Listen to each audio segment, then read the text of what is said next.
Radio Maria. C'est une joie de vous retrouver sur les ondes de votre radio préférée, en présence d'Arnaud Dumouche, qui est avec nous de Belgique. Bonjour Arnaud. Bonjour Olivier Brousse, comment allez-vous aujourd'hui? Bien, et vous? Écoutez, parfait, toujours en pleine forme, hein, toujours aussi vivant. Plus je vieillis, puisque notre thème c'est l'espérance, plus on s'approche de la rencontre avec le Christ. Voilà ce qu'on pourrait dire. Alléluia. Arnaud, je rappelle que vous êtes professeur de religion en Belgique. Je rappelle aussi à nos chers amis auditeurs que vous intervenez déjà pour nous dans une émission sur la morale. Et cette année, vous consacrez votre parcours à l'étude des vertus humaines. Et nous avons décidé ensemble de mener à bien une petite enquête, une recherche, plus qu'une recherche, même une contemplation. C'est de penser un peu cette belle vertu de l'espérance concernant la fin de notre vie et la fin du monde. Alors Arnaud, la dernière fois, vous nous aviez dressé un peu le plan de notre recherche de cette année. Aujourd'hui, je crois que vous vouliez démarrer avec la très sainte Trinité. À tout Seigneur, tout honneur. Commençons par ce qu'il y a d'ultime et ce qu'il y a de premier, la très sainte Trinité. Alors c'est peut-être utile pour nos auditeurs que je rappelle un petit peu de quoi nous allons traiter. C'est donc l'espérance, mais c'est concrètement l'espérance. Ça veut dire qu'est-ce qui se passe concrètement à l'heure de la mort, dans notre destin personnel. Et puis après, ultimement, qu'est-ce qui se passe à la fin du monde. Et ce sont vraiment des sujets qui vont donner un coup de fouet parce que quand on connaît ce qui se passe, tout d'un coup, on n'a plus peur. Et même, je dirais, on a un but à sa vie, il y a un avenir, quoi. C'est quelque chose qui manque aux catholiques et qu'il faut développer à l'heure actuelle, cette vertu théologale d'espérance.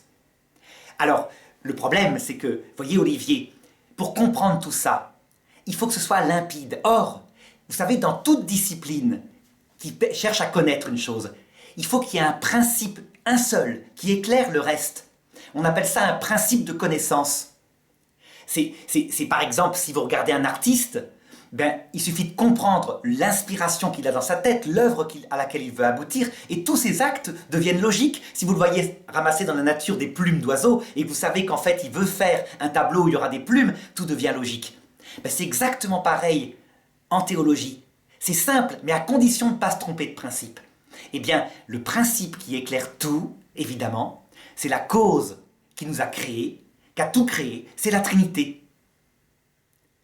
Alors, je vais vous raconter une anecdote, Olivier, si vous voulez, pour vous montrer à quel point ça change tout. Si nos auditeurs veulent bien être patients pendant, disons, 2 petites interventions, parce qu'on ne va pas la terminer aujourd'hui, d'en traiter. Quand j'étais jeune théologien, donc, vous voyez, vers l'âge de 21-22 ans, je me grattais la tête, j'étudiais la Trinité, vous savez, comme on le fait avec saint Thomas d'Aquin, les conciles. Puis je me demandais, mais c'est curieux, ça sert à rien en théologie, quoi. C'était comme quelque chose qui était extérieur. Je peux vous dire qu'à l'époque, je me rends compte maintenant, c'est parce que tout simplement, je comprenais rien. Je comprenais bien techniquement la Trinité, mais je comprenais rien à l'harmonie de tout ça.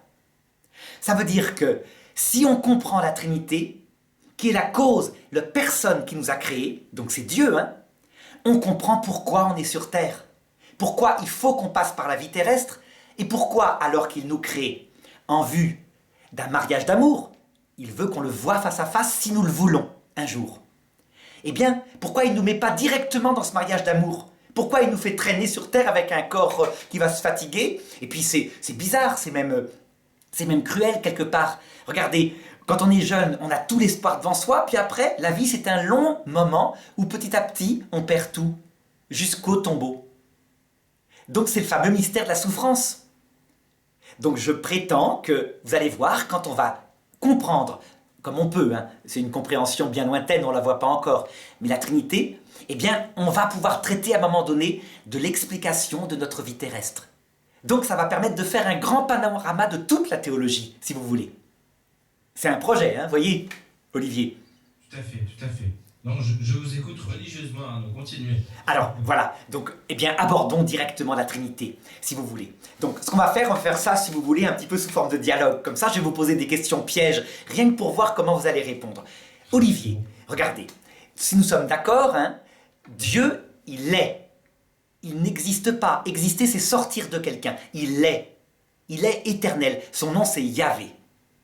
Yahvé, l'éternité, c'est la même chose que son être. Bon, ça veut dire qu'il n'a pas commencé d'exister. Il n'y a jamais eu de néant. Maintenant, je vais vous poser une question, Olivier. Regardez. Imaginez que vous soyez Dieu, vous. Et donc, c'est bon, hein, c'est fantastique. Mais il n'y a que vous qui existe. Et depuis toujours. Alors donc, comme il n'y a que vous qui existe, vous êtes là, vous flottez dans le noir, avec vous-même, et il n'y a rien à toucher, il n'y a rien à voir, il n'y a pas de ballon de foot, il n'y a pas votre famille, il n'y a rien, il n'y a que vous. Dites-moi, comment vous vous occuperiez? Ben, c'est un peu triste, hein. Si j'étais tout seul avec moi-même, c'est un petit peu triste. C'est plus que triste. Au bout de combien de temps, à votre avis, Olivier, vous chercheriez à disparaître, à retourner au néant pour plus avoir cet ennui perpétuel? Ah, quelques minutes. Oh non, moi je tiendrais quand même quelques jours. Quand même, hein. Quelques minutes, c'est peut-être rapide là quand même. Hein. Bon. Alors, le record, ça a été, vous savez, le fameux papillon. Cet homme qui a été mis au bagne dans les années 30 et qui a été condamné, dans son livre, il le raconte, au Newf. À l'époque, dans le bagne, ça veut dire une cellule de 2 mètres sur 2 mètres où il ne devait pas, pendant 1 an, parler à personne. Et s'il parlait, il était augmenté de peine. Eh bien, il a réussi à tenir, cet homme-là, en se donnant un emploi du temps strict, des exercices, de pensée, en ne mangeant pas trop, mais en mangeant suffisamment, en faisant un peu de sport. Vous voyez, il a réussi à tenir 1 an. Mais nous ne tiendrions pas.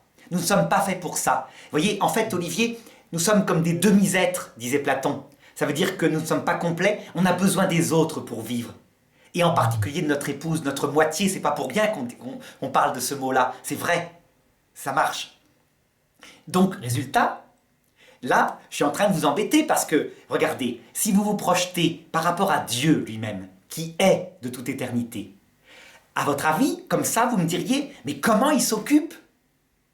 Alors, pour vous préciser, pour vous aider quand même, Olivier, regardez, Dieu c'est forcément une personne. C'est pas une personne humaine, hein, il n'a pas de corps, évidemment. S'il avait un corps, le corps ça s'use, il serait mort depuis toujours. C'est une personne dans le sens que il a une vie spirituelle, il a une intelligence, une volonté qui est identique à son être. Voilà, c'est comme ça. La preuve, c'est qu'il a créé des choses intelligentes, un monde intelligent, donc forcément il est intelligent. Vous voyez, d'autre part, il les a voulu à un moment donné, il y a à peu près 14,7 milliards d'années, donc ça veut dire qu'il a une volonté. Conclusion, maintenant, question piège. Comment, à votre avis, il s'occupe? Alors attention, hein, je ne veux pas que vous soyez formé en théologie, parce que sinon vous allez répondre trop vite. Ben non, je vais jouer à l'étudiant de première année. Comment s'occupe-t-il? Ben, il crée. Ah, c'est génial, formidable Olivier, parce que vous m'aidez vraiment. Hein. Regardez, maintenant, répondons à ça. Il crée il crée en même temps le temps. Il crée il y a 14,7 milliards d'années, et même imaginons qu'il ait créé à un moment donné, beaucoup plus tôt. Eh bien, en fait, lui, comme il est éternel, ça veut dire qu'il existe depuis toujours avant qu'il crée.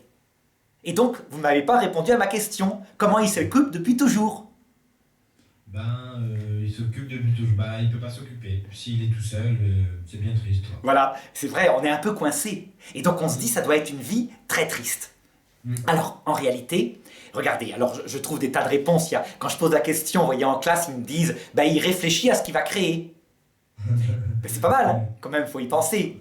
Mais le problème, c'est que réfléchir à des choses qu'il va créer, ça, au bout d'un certain temps, lui qui est infini, a des choses limitées, malgré tout, hein, la création est limitée, c'est ennuyeux. Donc il faut trouver quelque chose d'autre qui puisse combler son cœur, parce que il est forcément parfaitement heureux. S'il est un peu malheureux, s'il a besoin de nous pour vivre, ça veut dire qu'il est limité. Or, un être limité, vous comprenez, Olivier, par rapport à l'éternité qui est très longue, surtout au début. Enfin, c'est une façon de parler, hein, c'est de l'humour. Si un être est limité, l'éternité, ça le tue. Parce qu'il n'arrive pas à se combler. Au bout d'un certain temps, c'est ennuyeux. Tenez, je vais vous donner un exemple par rapport à nous. Imaginez que, par hasard, le paradis soit éternel et qu'il consiste dans le paradis des Égyptiens anciens. Vous savez, les anciens Égyptiens, ils pensaient que c'était comme la vie terrestre, mais en mieux. Donc, ils pensaient qu'il y aurait la télé. Enfin, vous voyez ce que je veux dire, hein? Vous plaquez, ils n'avaient pas ces idées-là, mais c'était ça. Ils se faisaient des serviteurs. Ils emportaient avec eux dans leur tombeau, donc ils n'auraient plus à travailler. Ça correspond à nos robots ménagers, je suppose. Donc, ou des iPhone 8 ou des iPhone de la 8e génération. Voilà, c'est une forme de télépathie, donc plus besoin de se déplacer. Ils avaient des tas d'idées comme ça, les Égyptiens anciens. En fait, un paradis comme les Égyptiens anciens, ce serait très vite l'enfer pour un être humain parce que tout lasse. Vous avez vu, nos jeunes, ils ont des 8e, 9e générations d'iPhone, et puis déjà, au bout de 2 ans, voilà, ils passent au suivant, quoi, ça les ennuie. Mhm. Donc il faut que l'être de Dieu soit parfait. Alors je vais vous donner la réponse quand même. Hein. Donc pour nous qui ne sommes pas parfaits, on verra un petit peu comment on s'occupe au paradis, ce sera une autre question plus tard. Laissons le suspense maintenant. Laissons le suspense. Dieu ne peut s'occuper qu'en se contemplant lui-même parce qu'il n'existe que lui. Et là, je devine un petit peu votre objection, n'est-ce pas? Il s'occupe en se contemplant lui-même. Que vous en pensez, vous, comme ça? Bah, si vous me dites ça, je vais vous dire, il est profondément narcissique. Ben oui, on se dit ça. Alors en réalité, si nous passions notre temps à nous contempler nous-mêmes, parce que nous sommes des êtres limités, on ne peut pas se combler par nous-mêmes. Nous moisirions sur nous-mêmes. Vous voyez, ça sentira le renfermer. Mais Dieu, lui, il est infini, mais réellement infini. Dans toutes les merveilles qu'on peut imaginer, non seulement celles qu'il a créées, mais celles qu'il pourrait créer et qu'il ne créera jamais, il les contient, il est infini. Pour se donner une certaine idée de ce qu'est Dieu, regardez les milliards de sortes de galaxies, les milliards d'espèces d'animaux, les milliards d'êtres humains qui existent où chacun est différent. Dieu, c'est infiniment plus. Et donc, quand Dieu se contemple lui-même, en fait, c'est source de plénitude parce que l'infini remplit l'infini. Mais ça paraît narcissique. C'est vrai, effectivement. Donc je vais vous aider. Olivier, dites-moi, si vous-même vous essayez de vous comprendre maintenant, hein, vous avez donc 80 ans, n'est-ce pas? Vous avez donc une longue expérience. Tout à fait. Et alors vous connaissez un petit peu qui vous êtes. Regardez, contemplez votre propre tempérament et d'abord fermez les yeux et contemplez votre propre visage. Vous le voyez, votre propre visage? Je le vois. En plus, je suis dans un studio, il y a un miroir devant. Ah oui, mais ça c'est pas pareil. Par contre, si vous fermez les yeux, vous allez constater que vous voyez grossièrement, vous voyez pas nettement. Oui. Et en fait, maintenant, je vais vous dire, Olivier, on ne se connaît pas. Parce que, en réalité, dans telles circonstances, je suis sûr que Olivier, vous auriez pu devenir, par exemple, un compagnon de Staline. Mhm. Dans telle autre circonstance, vous pourriez devenir le plus grand saint de l'histoire de la Terre. Mhm. En fait, on a en nous toutes les potentialités de ce qu'ont fait tous les êtres humains puisqu'on a le même ADN. Donc on ne se connaît pas. Il y a en nous un monstre qui sommeille, un cochon qui sommeille, un saint qui sommeille, etc. etc. Alors, du coup, on ne se connaît pas. À votre avis maintenant, quand on cherche à se connaître soi-même, est-ce qu'on a une idée parfaite de soi ou juste une vague idée, une sorte de concept comme ça, flou? Je dirais une vague idée. Voilà, eh bien c'est tout à fait vrai. Cette vague idée, voyez, on dit que c'est un concept, il est dans notre tête, on pense à soi, donc ça y est, j'ai le concept de moi, je vois bien dans telle circonstance comment j'ai réagi. Et vous avez remarqué, il est uniquement dans notre tête et dès qu'on n'y pense plus, paf, il disparaît. Eh bien Dieu, quand il se contemple lui-même, lui, il se connaît parfaitement, mais absolument, totalement, forcément, puisqu'il est infini, il connaît donc son propre infini. Et résultat, regardez, sa connaissance de lui-même, qu'on va appeler le verbe. Le verbe, c'est un mot latin qui veut dire son concept, son idée de lui-même, si vous voulez. Eh bien, à votre avis, est-ce que son verbe est absolument identique à lui-même ou est-ce qu'il est différent de lui-même? Identique. Identique. Et donc, conclusion, regardez, si vous vous connaissiez vous-même, Olivier, parfaitement, maintenant, jusqu'au moindre atome de vous-même, alors, votre concept serait devant vous, Olivier, exactement semblable à Olivier, face à Olivier. Vous auriez un personnage qui apparaîtrait devant vous réellement. Et alors, dans ce cas-là, si c'était le cas, imaginez que vous soyez Dieu, donc vous vous connaissez parfaitement, et toc, dès que vous pensez à vous-même, apparaît Olivier devant vous. Est-ce qu'on dirait qu'il y a 2 Oliviers, ou est-ce qu'il y a un seul Olivier? Il y a un Olivier, mais sous deux formes. Oui, c'est ça, c'est les 2 à la fois. Il y a un seul Olivier, puisque le deuxième Olivier, c'est rien d'autre que la pensée qu'Olivier a de lui-même. Et en même temps, il y en a 2, parce que comme le deuxième Olivier est exactement identique au premier, ben ils sont 2, réellement, l'un face à l'autre. Et ils s'admireraient. Ben voilà, c'est ça la Trinité. La première procession de la Trinité, c'est que Dieu se connaît parfaitement, mais parfaitement, jusqu'au moindre atome, si on pouvait dire, parce qu'il n'a pas de corps, hein, c'est une métaphore.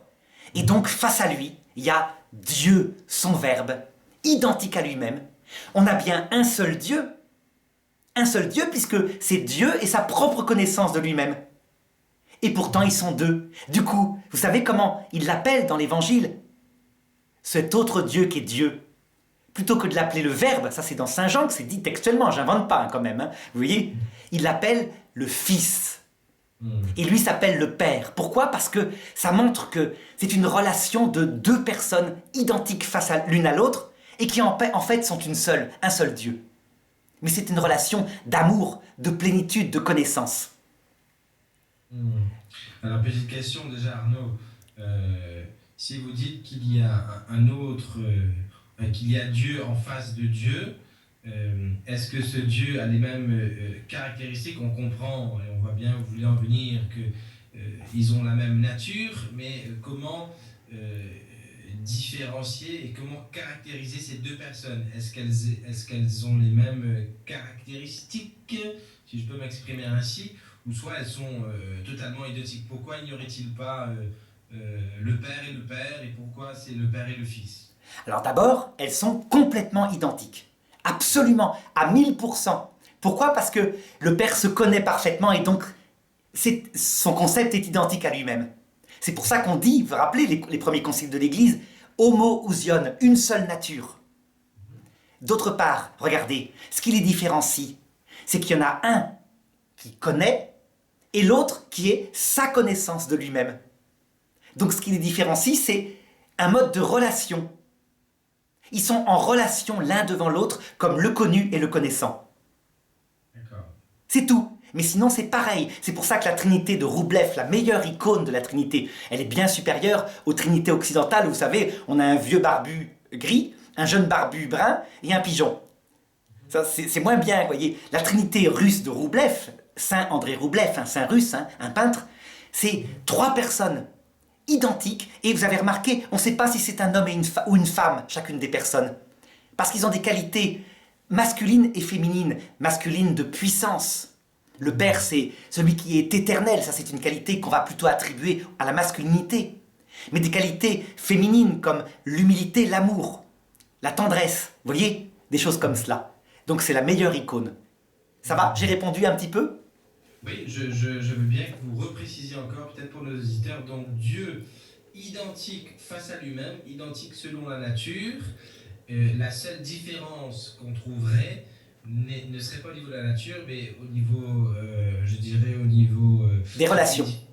Voilà, des relations. L'un est pensant et l'autre est pensé, c'est ça? Voilà, c'est tout. C'est la seule différence. Et vous voyez, si vous me demandez, donc, il y a un seul Dieu? Réponse oui. Le Verbe n'est que la connaissance que le Père a de lui-même. Mais est-ce que pourtant ils sont deux? Réponse oui. Parce que comme la connaissance est exactement semblable au Père, donc la même substance, c'est fondamental, il est là, il est devant lui réellement. Donc nous on va se l'imaginer comme une personne face à une personne. Je suis obligé d'utiliser des analogies comme ça, Olivier, parce qu'on ne peut pas comprendre. Mais ils sont vraiment deux. Donc quand on dit que le Verbe s'est fait chair, c'est Jésus, il est devenu Jésus, n'est-ce pas? C'est aussi le Fils, eh bien c'est pas le Père. Et pourtant, ils sont un seul Dieu, ils ont la même nature. Alors évidemment, vous voyez, ceux qui ne veulent pas comprendre la Trinité ricanent en disant, vous voyez, c'est même pas logique au niveau mathématique, mais ils n'ont qu'à se reporter à ce que j'ai dit. Il se connaît parfaitement, et donc c'est bien un seul Dieu, puisque le Verbe n'est que ce concept, et là tout devient clair. Mais là, j'ai une question à Arnaud. J'ai une petite question par rapport à ça. Par exemple, quand Aristote dit que Dieu est pensée de la pensée, donc ce premier moment, pourquoi lui n'a-t-il pas finalement débouché sur ce semblable face à Dieu, c'est-à-dire cette deuxième personne divine? Parce que là, vous semblez montrer ça au niveau philosophique, on va dire ça. Donc, alors que moi je pensais que la Trinité c'était objet de la révélation chrétienne. Donc, vous avez raison, c'est objet de la révélation chrétienne. Et vous savez pourquoi? Parce qu'une fois qu'on l'a expliqué, ça devient logique. Mais avant, on ne peut pas oser. Aristote le pauvre, lui, il connaît Dieu que par ses œuvres. Donc il constate la nature est forcément créée, des choses comme ça. C'est un peu comme si vous voulez, vous, Olivier, je ne vous connaissais que par un objet que vous avez fabriqué dans votre jeunesse. Vous voyez, imaginez que vous m'ayez donné un objet que vous avez fabriqué dans votre jeunesse et que je cherche à connaître votre vie intérieure. Ben, je peux imaginer que vous êtes un être humain, que vous êtes un homme, que donc peut-être vous êtes marié, etc. Mais je ne peux pas en être sûr. Par contre, si une fois que vous m'avez raconté que vous étiez marié parce que seul, vous n'êtes pas fait pour vivre seul, il n'est pas bon que l'homme soit seul, dit la Bible, et que du coup, ça devient clair, ça devient logique. Une fois que je connais les choses, je peux les comprendre. Donc le philosophe, il est démuni. Mais une fois qu'on lui explique ça, il se rend compte que la foi catholique, elle est harmonieuse avec la raison. Même si on ne peut pas la découvrir par la raison seule.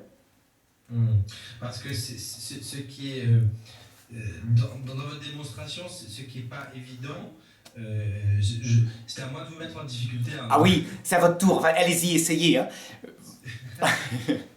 Ce qui n'est pas évident, c'est que vous sembliez poser de manière philosophique cette nécessité que quand Dieu se pense lui-même, nécessairement Dieu, on va dire son verbe est devant lui. Donc si Aristote avait pensé jusqu'au bout, quelque part, nécessairement il aurait pu découvrir la Trinité, c'est-à-dire qu'il n'y aurait pas eu besoin de la révélation chrétienne finalement. Alors, c'est parce oui. que là, vous n'avez pas introduit l'éclairage de la révélation pour poser, on va dire, un deuxième, enfin le même Dieu, mais en une deuxième personne. En fait, ce que j'ai voulu plutôt faire, c'est expliquer la révélation en m'appuyant sur des analogies prises dans notre observation du réel. Et donc, je l'ai peut-être tellement bien fait que vous avez eu l'impression qu'on pouvait découvrir la Trinité comme ça. En réalité, je vais vous dire d'où je tiens ça, évidemment, de Jésus-Christ, qui dans les textes, sans arrêt, dit « Le Père et moi, nous sommes un ». Où il dit « Je suis Dieu ». Vous vous rappelez, il y a des tas de livres qui ont été écrits, dont un de Frédéric Lenoir qui dit que Jésus ne se dit pas Dieu. Mais non, Jésus se dit Dieu. Il dit sans arrêt dans l'Évangile selon saint Jean « Si vous ne croyez pas que je suis », alors les Juifs l'interrogent en disant « Mais comment ça, qui es-tu » Et il leur répond « Avant qu'Abraham fût, je suis ». C'est net comme tout pour eux. D'ailleurs, au point qu'ils veulent le lapider. Ils lui disent « On te lapide parce que tu te dis Dieu ». « Je suis », ça veut dire Yahvé. Donc s'il n'avait pas dit qu'il est Yahvé, s'il n'avait pas dit « Le Verbe s'est fait chair », ça c'est saint Jean qui l'explique, s'il n'avait pas dit « Je suis le Fils », eh bien évidemment, je ne l'aurais pas su. Mais après, une fois que c'était su par la théologie, je l'explique avec des analogies. Et évidemment, voilà, ça rend les choses claires. C'est le but d'ailleurs. Hein. Donc, non, mais je crois que c'est important de le préciser, c'est-à-dire que c'est la théologie, la révélation chrétienne qui nous révèle que Dieu est un en trois personnes, une nature en trois personnes, et la pensée par elle seule ne peut pas arriver à poser une deuxième personne en Dieu, mais c'est notre intelligence et nos outils métaphysiques qui, à l'aide de la révélation, peut, je dirais, en utilisant des outils métaphysiques, peut essayer d'intelligibiliser et poser, on va dire, cette deuxième personne, c'est ça ? Voilà, exactement. Et ça, c'est clair. Je crois que par la raison seule, qu'on peut atteindre, c'est l'existence d'un créateur. Ça, on peut le découvrir. Il suffit de regarder l'œuvre, dit saint Paul, et on voit l'artisan. C'est net. On pourra le faire un jour, peut-être le mercredi, dans de l'autre émission. L'autre chose qu'on peut découvrir, c'est que l'âme spirituelle survit à la mort.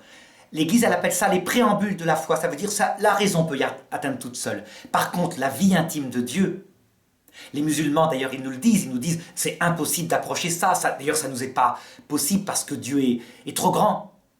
Ils n'ont pas tort en un sens que on ne peut pas comprendre cette vie intime tant qu'on ne voit pas Dieu. Par contre, chez nous chrétiens, Dieu a révélé sa vie intime. Est-ce que vous voulez qu'on aborde quand même l'autre personne de la Trinité ? Allez, on ne va pas le laisser tout seul, surtout qu'on l'a appelé souvent le grand inconnu de la Très Sainte Trinité, on va quand même lui donner un peu de place. Hein. Et oui, et alors que c'est vraiment essentiel. Comme je vous disais, une fois qu'on va comprendre la Trinité, donc là je pose des bases communes à tous les chrétiens du monde, hein, tous les chrétiens sauf les témoins de Jéhovah. Une fois qu'on a compris ça, évidemment, après, comme je vous ai dit, on abordera les conséquences. Alors regardez, si je reprends, Nous avons donc le Père et le Fils. C'est les meilleurs noms analogiques pour exprimer ces deux personnes en Dieu, alors que leur nom technique, théologique, c'est Yahvé, celui qui n'est pas né, qui a existé depuis toujours, et le Verbe, ça veut dire sa propre connaissance de lui-même. J'invente pas ces noms-là, Olivier, hein. Ils sont dans la Bible, texto. Mais évidemment, comment voulez-vous faire toucher le cœur des gens, Dieu, en appelant l'inacible, le Père, et en appelant le Verbe, le Fils? Les gens vont un peu bloquer. Donc c'est pour ça que Jésus parle du Papa et du Fils. Eh bien, regardez maintenant. Une personne face à une personne, absolument identique, contenant toutes les perfections du monde, en féminité, en masculinité. On ne peut pas dire véritablement que c'est un homme. On prend l'analogie de l'homme, mais on pourrait tout à fait dire elle, parce qu'il y a des qualités féminines dans le Père et dans le Fils. C'est la plénitude de tout, si vous voulez. Et donc forcément, réciproquement, ils ne peuvent que s'aimer. Un amour du Père pour le Fils, du Fils pour le Père. Vous voyez, une relation réciproque, comme deux flèches qui se croisent. Alors je vais reprendre l'analogie, Olivier. Regardez, vous aimez votre femme, n'est-ce pas? Et dites-moi, l'amour que vous avez pour votre femme, et donc réciproquement l'amour que votre femme a pour vous, est-ce que c'est une petite bestiole à 8 pattes qui se promène dans la maison et que vous voyez passer ici et là? Ou est-ce que c'est autre chose? C'est autre chose. Hein. C'est une sorte de tension. D'énergie, une espèce de rencontre. Voilà. Rencontre entre deux élans. Oui, exactement, l'élan, ça veut dire que ça fait sortir de soi-même. On a envie de faire plaisir à sa femme, on a envie de l'emmener se promener, on a envie de lui parler, et réciproquement. C'est une vie qui rend heureux. Donc, ça sort de soi-même, c'est pas seulement connaître, même si vous constatez quand même. Il fallait d'abord que vous connaissiez votre épouse, ses qualités, ses défauts, pour pouvoir l'aimer vraiment. Et plus on la connaît, plus on l'aime telle qu'elle est. Bon, eh bien en Dieu, qui n'est pas seulement intelligence, c'est une personne, donc on dit que l'homme est à l'image de Dieu, ça signifie l'esprit, il a donc l'intelligence, Dieu. Ça c'est la procession du Verbe. Eh bien Dieu, forcément, il est amour, et donc cet amour réciproque entre le Père et le Fils, à votre avis, est-ce qu'il est fini ou est-ce qu'il est infini? Infini, Arnaud. Logique, Dieu ne peut être qu'infini dans tout ce qu'il fait. Donc s'il est infini, qu'est-ce qui est infini en Dieu? Il y a une seule chose qui est infinie en Dieu, c'est Dieu. Résultat, cet amour réciproque qui procède du Père et du Fils qui s'aiment réciproquement, eh bien, il est exactement identique à eux. Il est Dieu. C'est comme si, Olivier, regardez, imaginez, vous aimez votre femme et votre femme vous aime, et cet amour est tellement infini que clonk, il sort un être. Alors, évidemment, vous allez me dire, ben, c'est mon enfant. Oui, il y a une image que Dieu a voulu mettre là-dedans. Exactement. Une métaphore pour l'exprimer. L'enfant, c'est l'amour des deux finalement. Mais vous voyez bien que c'est qu'une image, l'enfant, c'est pas l'amour, vraiment, c'est un être nouveau. En Dieu, cet être nouveau, le Saint-Esprit, donc, son nom, c'est amour. Son vrai nom théologique, c'est amour. Et en fait, il n'est que l'amour du Père et du Fils. L'amour réciproque. Et donc, si je vous repose la question, Olivier, est-ce qu'on a 3 dieux ou est-ce qu'on a un seul Dieu? Alors Arnaud, comme il nous reste 1 minute, je vais vous répondre lapidairement. Nous avons un seul Dieu, mais en 3 personnes. Est-ce que j'ai passé mon examen, Arnaud? Oh, c'est génial, c'est génial. Et voyez, hein, vous qui ne connaissez rien à la théologie, je me moque, Olivier, vous connaissez tout, évidemment. Hein, on joue à un jeu, mais n'empêche qu'on retrouve la foi catholique, voyez, en quelques minutes, comme ça. Amen. Arnaud, écoutez, je vous remercie pour cette entrée dans la Très Sainte Trinité qui éclairera la suite de notre parcours. On continuera la semaine prochaine à explorer la Très Sainte Trinité, principe et fondement et fin de toute chose ici-bas. Et je vous souhaite une très bonne semaine, Arnaud. À bientôt. Au revoir, Olivier.